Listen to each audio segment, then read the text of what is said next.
Welcome to my channel. आज हम देखेंगे एक्सक्रीटरी सिस्टम। एक्सक्रीटरी सिस्टम की समरी मैं पहले आपको बता देती हूँ चैप्टर स्टार्ट करने से पहले। इसमें हम एक्सक्रीटरी सिस्टम ह्यूमंस में होता है और उसके बाद जो यूरिन फॉर्मेशन होता है, मेन वर्क होता है एक्सक्रीटरी सिस्टम का नाइट्रोजिनस वेस्ट को एक्सक्रीट करना और यूरिन फॉर्मेशन। तो वो यूरिन फॉर्मेशन कैसे होती है और ठीक है, उसमें क्या क्या प्रोसेस इन्वॉल्व होते हैं वो सब हम इसमें देखेंगे। आइए अब हम चैप्टर स्टार्ट करते हैं। The process by which metabolic waste product are eliminated from body of animal is called excretion. Excretion एक ऐसा प्रोसेस है जिससे मेटाबॉलिक वेस्ट प्रोडक्ट को बॉडी से एलिमिनेट किया जाता है। ठीक है, अब एक टर्म आती है इजेशन। इजेशन क्या होता है? Egestion is discharge of undigested food material from body. ठीक है, इजेशन और एक्सक्रीशन में डिफरेंस होता है। इजेशन डाइजेस्टिव सिस्टम का पार्ट होता है कि वहाँ पे अनडाइजेस्टेड फूड को रिमूव किया जाता है, लेकिन जो एक्सक्रीशन होता है वो नाइट्रोजिनस वेस्ट का रिमूवल होता है। ठीक है, उसके बाद आगे अब nitrogenous waste mainly 3 major forms में होता है, अमोनिया, यूरिया, यूरिक एसिड। और भी होते हैं बट मेनली 3 होता है, ammonia, urea and uric acid. इसमें जो अमोनिया होता है वो मोस्ट टॉक्सिक फॉर्म होता है। तो मोस्ट टॉक्सिक है इसलिए उसको लार्ज अमाउंट ऑफ वाटर की ज़रूरत होती है एलिमिनेशन के लिए। और जो यूरिक एसिड है वो लीस्ट टॉक्सिक होता है, तो वो मिनिमम लॉस ऑफ वाटर के साथ रिमूव किया जाता है। हमारा नेक्स्ट है टॉपिक टाइप्स ऑफ एक्सक्रीशन। ठीक है, अब यूरिकोटेलिज्म। यूरिकोटेलिज्म में यूरिक एसिड को रिमूव किया जाता है। जो एनिमल्स यूरिक एसिड करते हैं वो यूरिकोटेलिक एनिमल्स हो जाएंगे। Examples birds, terrestrial reptiles, land snails, insects etcetera. Next है यूरियोटेलिज्म जिसमें यूरिया को रिमूव किया जाता है। एग्जाम्पल है annelids, cartilaginous fish, aquatic reptiles. उसके बाद है अमोनोटेलिज्म। अमोनोटेलिज्म में ammonia as a nitrogenous waste product remove किया जाता है। ठीक है, अब इसमें NH3 via general body surface protozoans में, पॉलीफेरेंस में, सिलेंट्रेटा में, पॉलीकाइटा में, और NH4 फॉर्म में वाया गिल्स, बोनी फिशेज और साइक्लोस्टॉर्म्स में किया जाता है। ठीक है, अब इसके बाद हम पूरे एनिमल किंगडम के एक्सक्रीटरी स्ट्रक्चर्स देखेंगे। ठीक है, कि कौन कौन से फाइलम में कौन कौन से एक्सक्रीटरी स्ट्रक्चर्स होते हैं। सबसे पहले हम देखते हैं प्रोटोजोआ, पोरीफेरा, सिलेंट्रेटा, टिनोफोरा में जनरल बॉडी सरफेस से वेस्ट प्रोडक्ट रिमूव किए जाते हैं। प्लेटी हेलमेंट्स में प्रोटोनेफ्रीडिया या फ्लेम सेल्स होते हैं। एस्कल हेलमेंट्स में रैनेट सेल्स होते हैं। एनिलिडा में नेफ्रीडिया होते हैं। आर्थ्रोपॉड में मालफीजियन ट्यूबुल होते हैं। इंसेक्ट्स में कॉक्सल ग्लैंड्स होते हैं अरेक्निडा में, और ग्रीन ग्लैंड होते हैं क्रस्टेशियन में। ठीक है, और मोलस्का में होते हैं ऑर्गन ऑफ बुजेनस। इकाइनोडर्मेटा में एक्सक्रीटरी सिस्टम नहीं होता है। हेमिकोडेटा में प्रोबाइसिस ग्लैंड, यूरोकोडेटा में न्यूरल ग्लैंड, सिफेलोकोडेटा में प्रोटोनेफ्रीडिया फ्लेम सेल्स होते हैं। वर्टिब्रेटा में किडनी होती है। अब किडनी डिफरेंट टाइप की किडनीज प्रेजेंट होती हैं। ठीक है, आर्किनेफ्रिक किडनी जो प्रिमिटिव होती है, प्रोनेफ्रिक किडनी होती है जो सिर्फ सिलेमिक फ्लूइड को फिल्टर करती है, मेजोनेफ्रिक किडनी जो सिलोम एंड ब्लड दोनों को फिल्टर करेगी, और मेटानेफ्रिक किडनी जो ओनली ब्लड को फिल्टर करती है। ठीक है, ये हो गई किडनीज के बारे में। इसके अलावा अदर एक्सक्रीटरी सिस्टम और ऑर्गन्स होते हैं, जैसे कि हमारा जो स्किन है वो स्वेट और सेबम ग्लैंड को रिमूव करता है, लंग्स CO2 H2O को, और लीवर कोलेस्ट्रॉल और बाइल पिगमेंट्स को रिमूव करते हैं। ठीक है, ये तो सब जब आप एनिमल किंगडम पढ़ते हो तब उस सब में आता है, यहाँ पे सिर्फ इकट्ठा करके बताया गया है।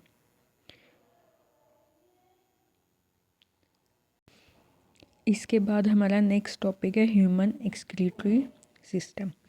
Human excretory system mesodermal in origin होता है। इसमें क्या क्या होता है? इसमें होती हैं 2 kidneys, 2 ureters, 1 urinary bladder, 1 urethra.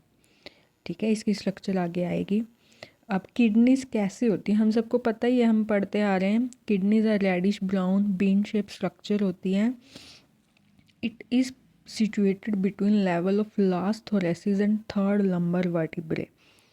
जो हमारे लास्ट थोरेसिस और थर्ड लंबर वर्टिब्रे हैं वहाँ पे ये प्रेजेंट होती है, ठीक है। और ये डोर्सोलेटरल होती है, ठीक है। डोर्सोलेटरल मतलब हमारी डोर्सल साइड और लेटरल बीच में प्रेजेंट होती है, तो डोर्सोलेटरल होती है। Right kidney slightly lower than left होती है, ठीक है। अब अडल्ट ह्यूमन में kidney 10 to 12 centimetre in length, 5 to 7 centimetre in weight, 2 to 3 centimetre in thickness and average weight होता है 120 to 170 ग्राम। अब पहले आपको स्ट्रक्चर दिखा देते हैं। देखो ये है हमारा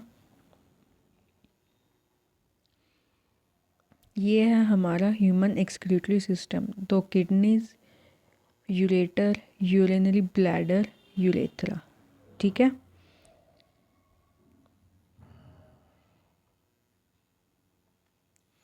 ये है हमारा किडनी का इंटरनल स्ट्रक्चर, ठीक है। सबसे पहले देखते हैं कि ये जो किडनी होती है इसमें एक नोच होता है जिसको हिलम बोला जाता है, जहाँ से यूरेटर, ब्लड वेसल्स और नर्व्स एंटर करते हैं, ठीक है। सबसे पहले होता है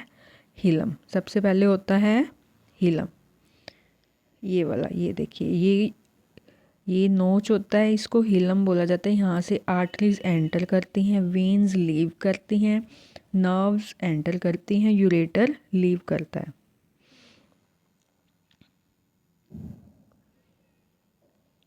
ठीक है। अब स्ट्रक्चर ऑफ किडनी, हमारी each kidney is surrounded by thin but tough and transparent sheet of dense irregular connective tissue renal capsule.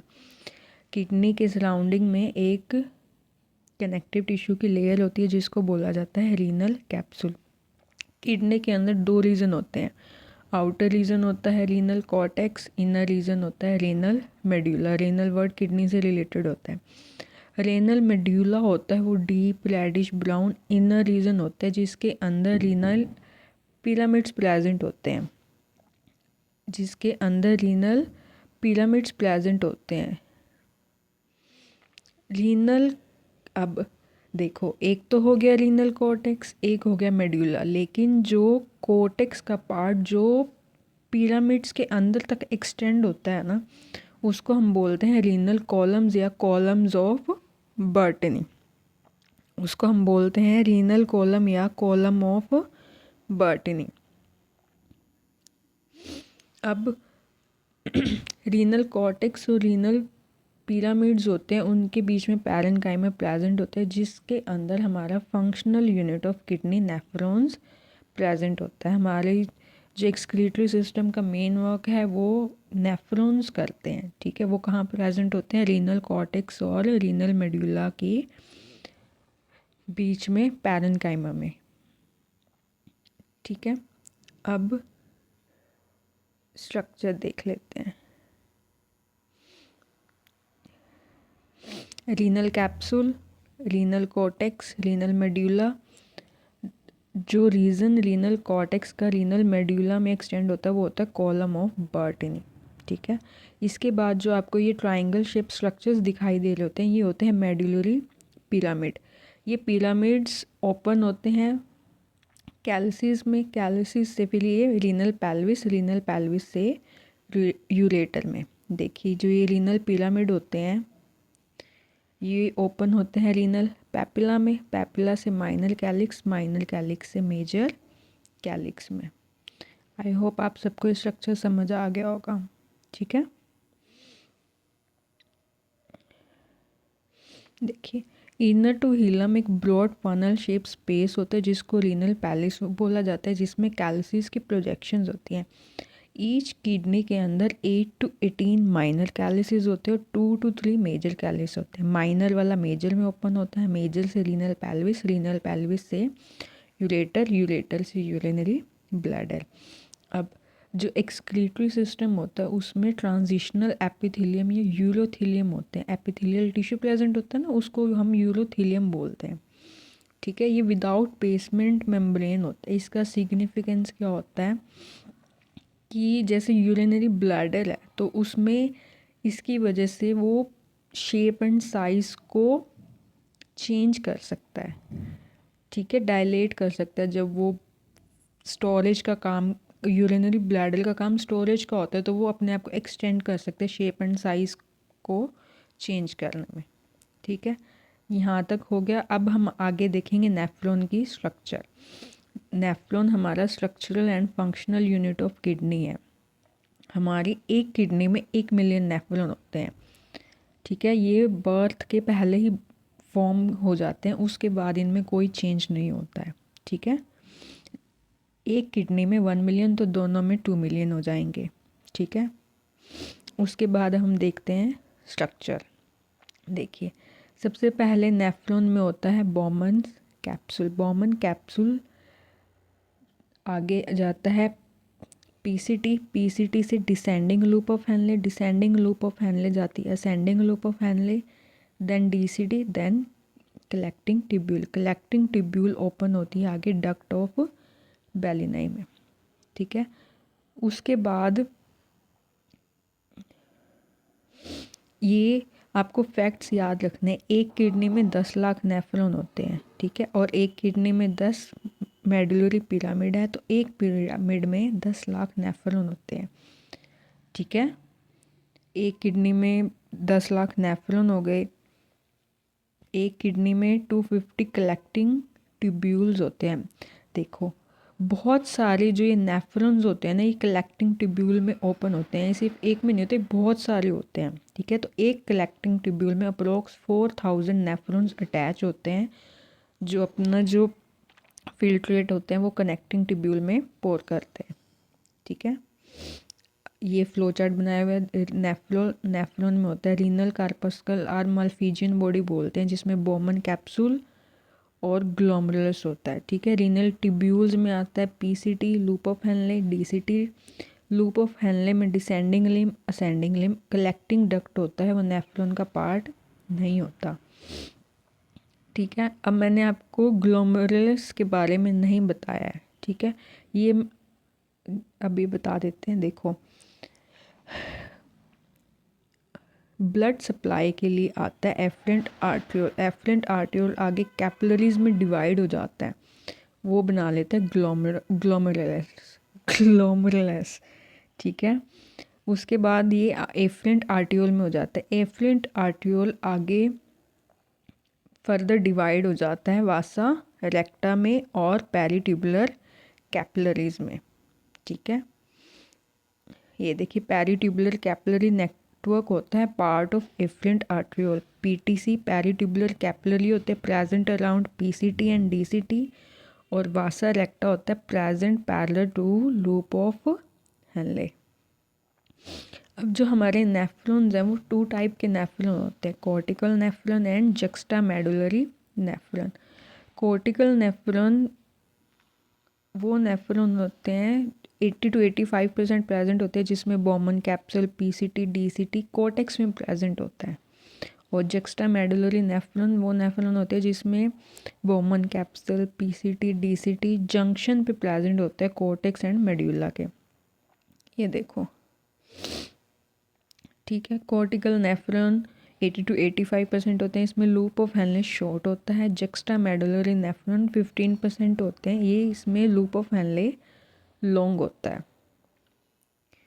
ठीक है, अब ये हमारा हो गया बेसिक एक्सक्रीटरी सिस्टम का, कि कौन कौन से वेस्ट प्रोडक्ट रिमूव होते हैं और एक्सक्रीटरी सिस्टम में क्या क्या होता है। इसके बाद जो इसका प्रोसेस है यूरिन फॉर्मेशन एंड फिल्ट्रेशन का, वो हम नेक्स्ट वीडियो में करेंगे। Thank you so much for watching. आप लोगों को वीडियो कैसी लगी प्लीज़ कमेंट कीजिएगा।